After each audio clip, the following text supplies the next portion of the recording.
The video that you are about to watch is an excerpt of the original. After my long efforts in dealing with YouTube's copyright management system, I had to give up. I haven't given up my projects though. And while we cannot publish the entire video here due to the imminent danger of having the channel closed down, you can still enjoy excerpts which we've carefully chosen in order to make this video meaningful, fun, and educational. If you want to watch the complete video, including the sound of the music from the original recording, as well as special edition videos which will never be published here on YouTube due to the same copyright issues, and the Beatles 150 series, as well as other series and courses, you're welcome to visit my Ko-fi or Patreon page. I hope you enjoy this video. And here's where it gets interesting. Here's A major.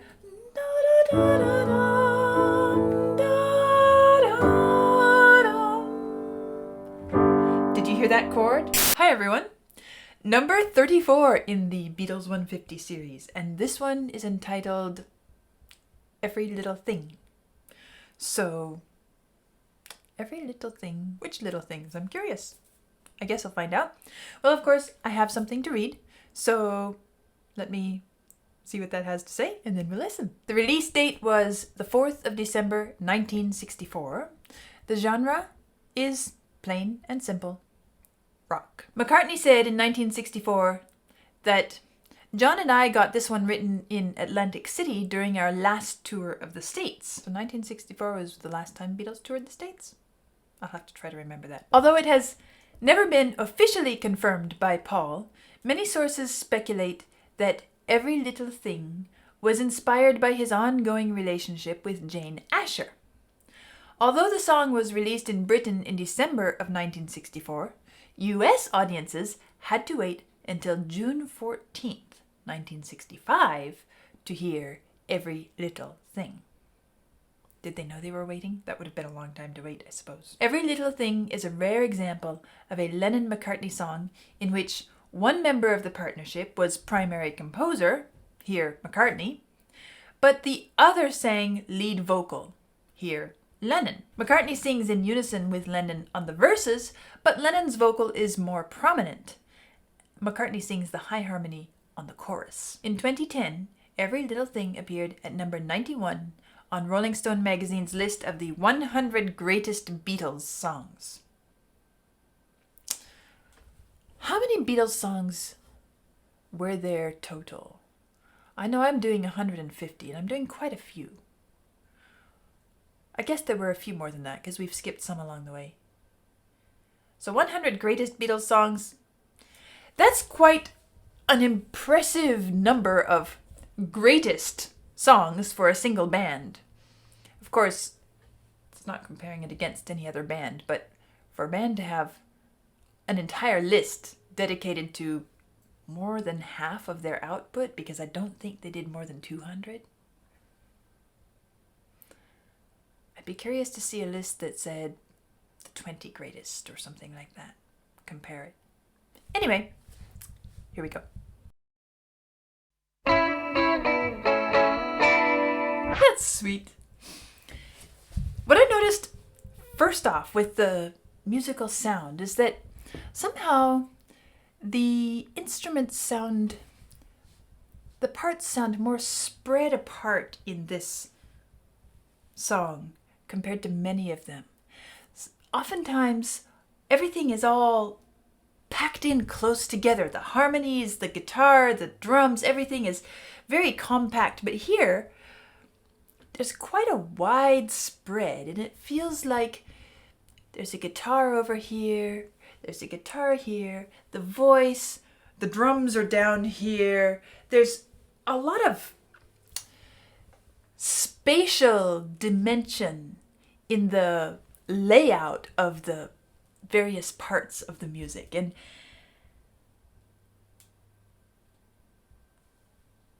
I guess I hadn't really noticed that so much of the Beatles that I've listened to so far was so tightly placed together.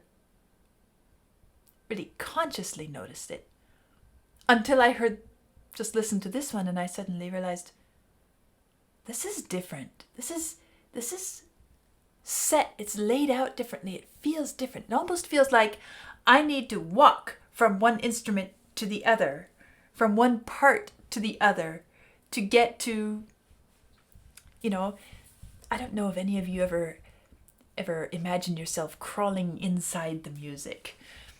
Sometimes as I'm listening, I kind of imagine if I were crawling inside this sound, where would I be going? Up, down, how far would I have to reach? Is there a depth to it this way? Is there height? Is there width? Somehow it's an interesting way of approaching a listening experience, and I really enjoy music that gives me that multi-dimensional feel. All music does to some extent or other, because pitch can give us some of that feeling, rhythm can, but also the different parts, the different instruments or voices. And this one just feels kind of spaciously set. So let's go back and listen through again, and I'll pull it apart some more. So this introduction, when I first listened to it, I was kind of surprised to hear the voice enter so quickly, because it almost feels like it's kind of getting off on sort of a three-legged horse, a little bit wobbly, funny. Where is the beat? They jump us into, well, first of all, we're not starting on the beat, which contributes to that. But then also it throws in a triplet even before we've really established where the beat is. And so we have this kind of, what direction are we facing? Like a compass, which hasn't, it's kind of, the needle is kind of spinning for a moment, and we're like, wait, where are we? And then the voice comes in, and finally it places us. I guess I'm a bit fascinated with the wide variety of introductory material that the Beatles have used in their music up to this point, because sometimes it's ambiguous about key, center, tonal placement. Sometimes it's something really sizzling, a crazy chord. Sometimes it's rhythmically kind of clueless, at least comes across that way. But whatever it is, I haven't heard any really bad introductions. Why? Because an introduction is meant to catch your attention and prepare you to enjoy what comes next. And I like that they don't just use a standard one-size-fits-all, we'll do this with the introduction. There's always something kind of quirky, almost always. And I guess I love that about their introductory stuff. And this is one, definitely. Three-legged horse. Yeah, I think that's a good description. Kind of lumpy, wobbly, where are we going? Kind of dizzy. Where's our focal point? And then they don't let us sit there too long. It's just enough to make us feel a little bit off kilter. And then as soon as we start searching for that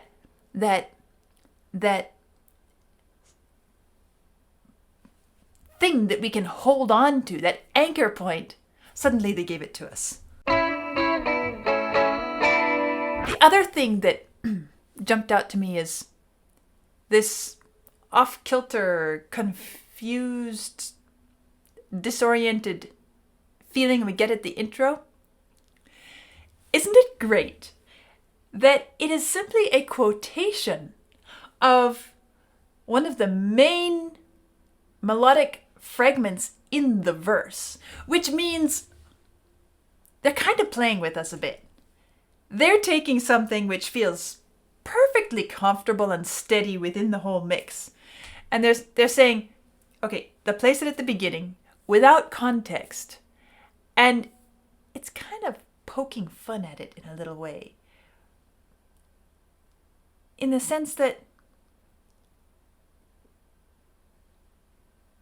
they're tricking us into thinking that little introductory moment is unstable. And then we go along and suddenly discover, hold on, this is pretty much what the song is built out of.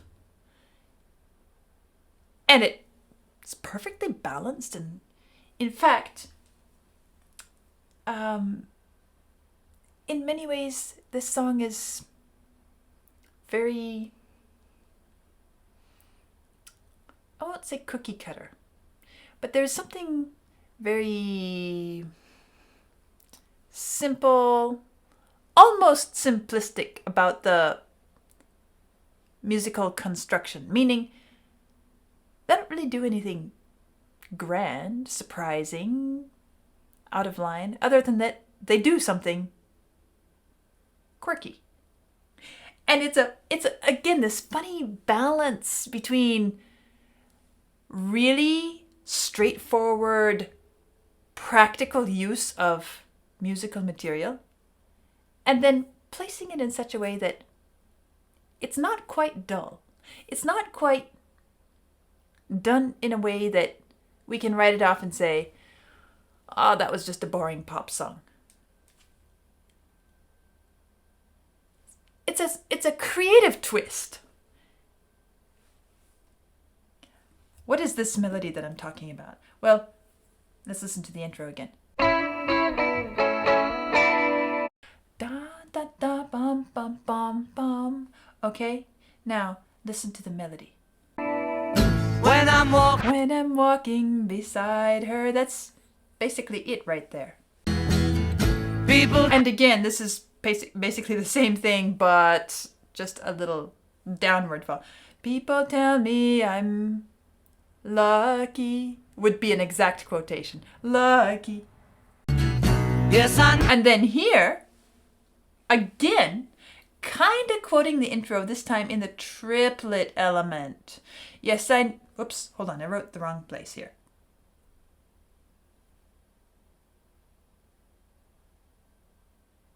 No, I wrote it the right place. I'm sorry, I thought I was writing in the wrong place. Yes, I know I'm the lucky guy. Ya da da da dum. That's the triplet. Da da da dum bum bum bum.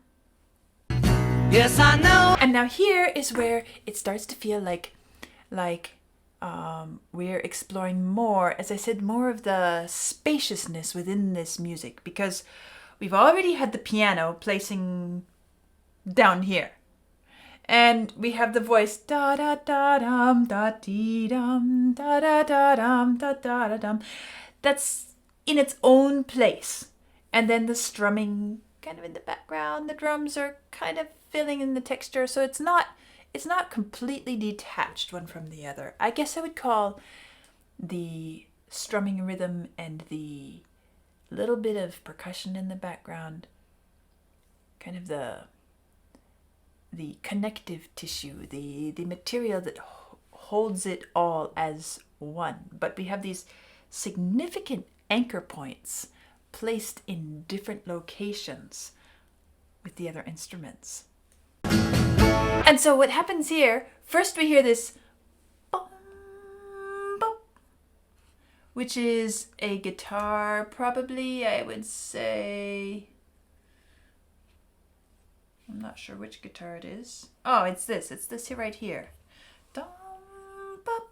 Got a little slidey, almost like some mallets or something. There's a sort of softness to it. Every little. And then this. What is going on with this here? This is It almost sounds like timpani. What is he doing with his drum here? It's so resonant. Anyway, that is another location in the music where we had the piano, now we have the timpani, or I don't know if it's timpani, but it sounds like timpani to me. So that's why I call it that. And, well, it's kind of cool, huh? I remember. And then the other thing that happens in this same moment, so it's like the whole room is opening up to us, or perhaps the lights are being turned on in the room. We're in the room, we were hearing a few little moments, but now all the lights turn on, we can see what's further out in the corners. And this is where the voices become harmony as well. This introduction called the upper part high harmony, but to me, I guess I would call it melody.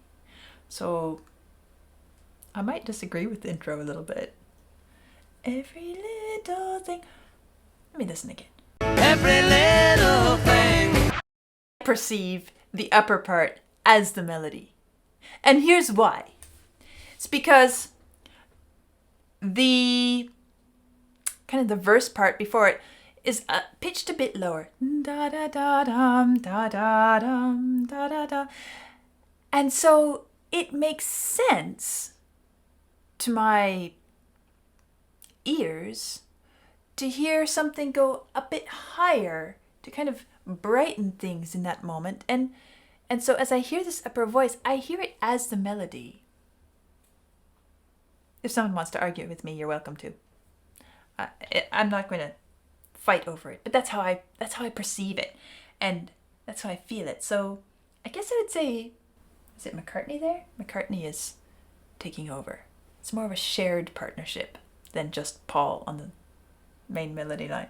And you know the thing. So there's bum bum, and then there's the pulsing bass, bum bum bum bum bum bum bum. That's another location, and we hear the little bit of percussion, chink chink chink chink chink, and in all of this, we still hear this very distinct bum bum bum bum bum happening with the guitar plucking the little slide there, and it feels like a little bit of seasoning sprinkled in there, but it's more than that, because in the voices, and this is something I picked up in the first time and I really enjoyed. For me to, that little lift up into the slide up into the chord. Me too. She does for me too. And so what the guitar is doing is enhancing and complementing that. But they feel very separate. They don't feel like they are one and the same in that moment. So again, it's making me think spatially. She does bum bum bum bum, walking us in. So one of the things I'm thinking about is this music here. Yes, it's kind of, the melody is kind of repetitive. It's just built on this little melodic figure. Da da dum bum bum ba dum. So it almost starts to feel tired partway through. Fortunately, it's not a terribly long song, or we would get tired of it. But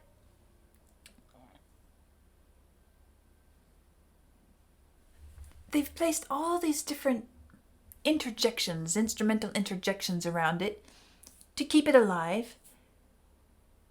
But it's kind of funny how the music feels.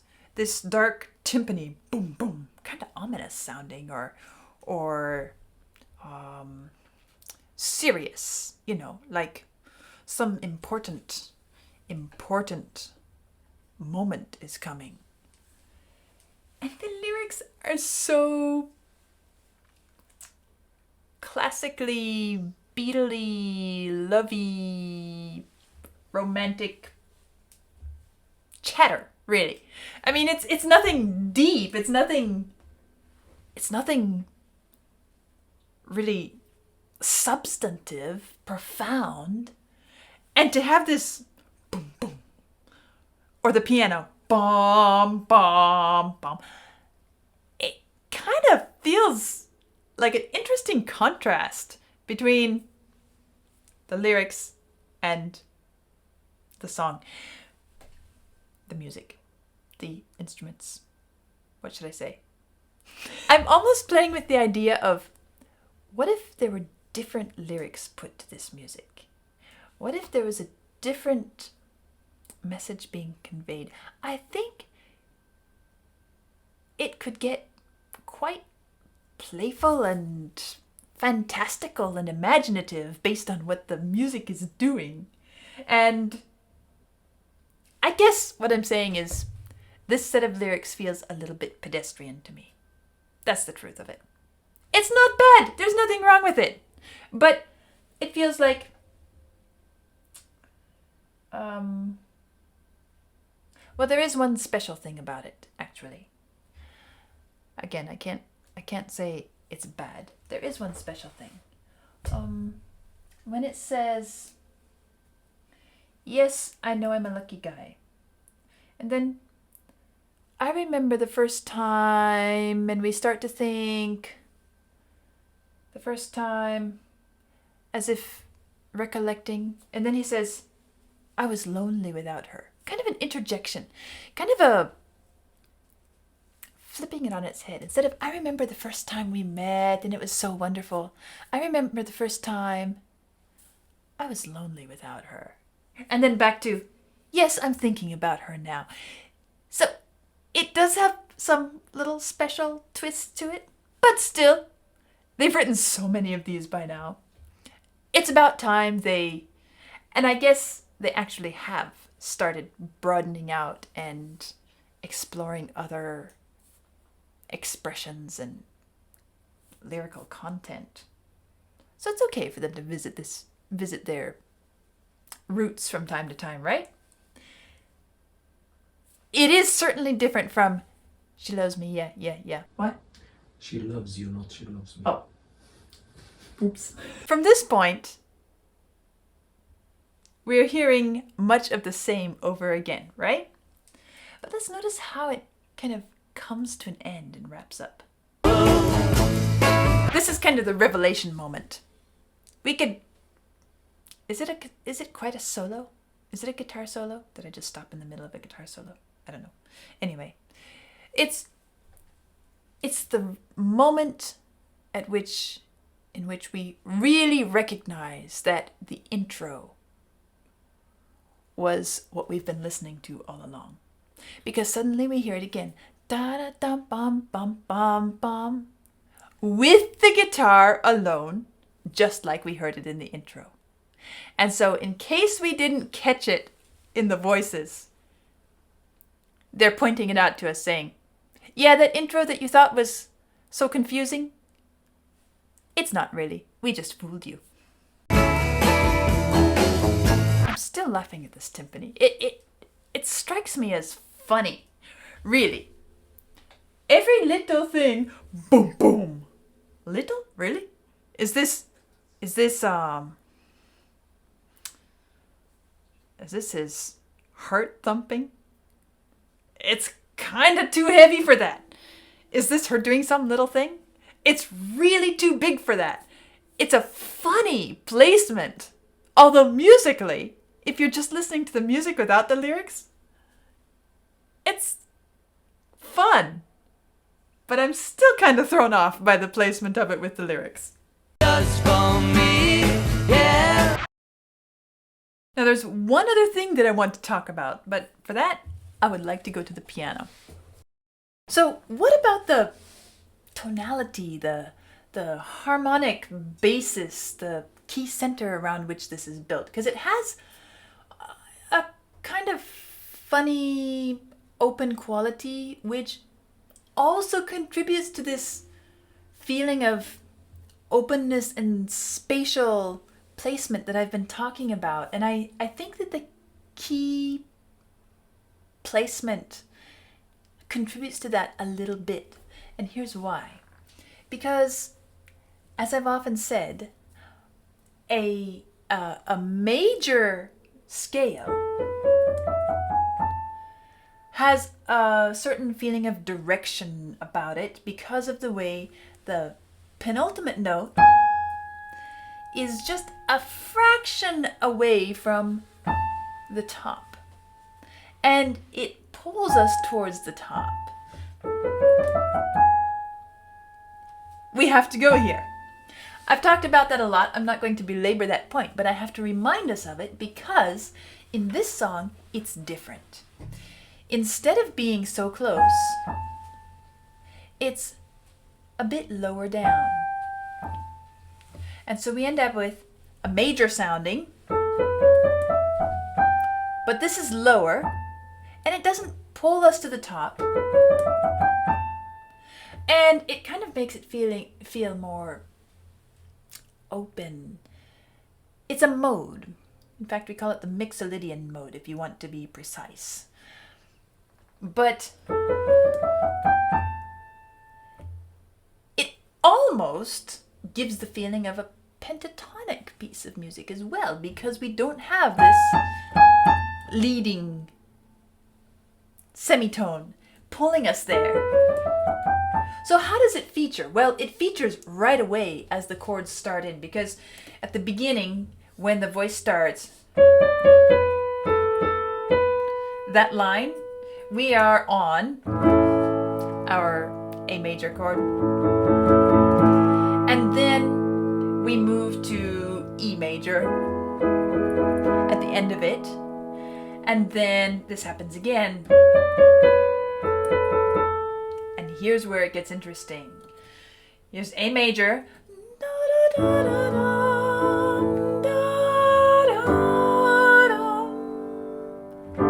Did you hear that chord? That is that lower pitch rather than being, let's see, let's come up with something it might have been otherwise. This is where we start.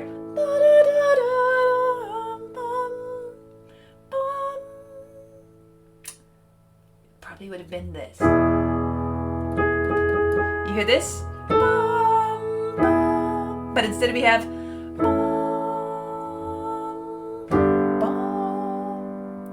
completely different. It feels less compressed together. It feels less driven, linked one to another.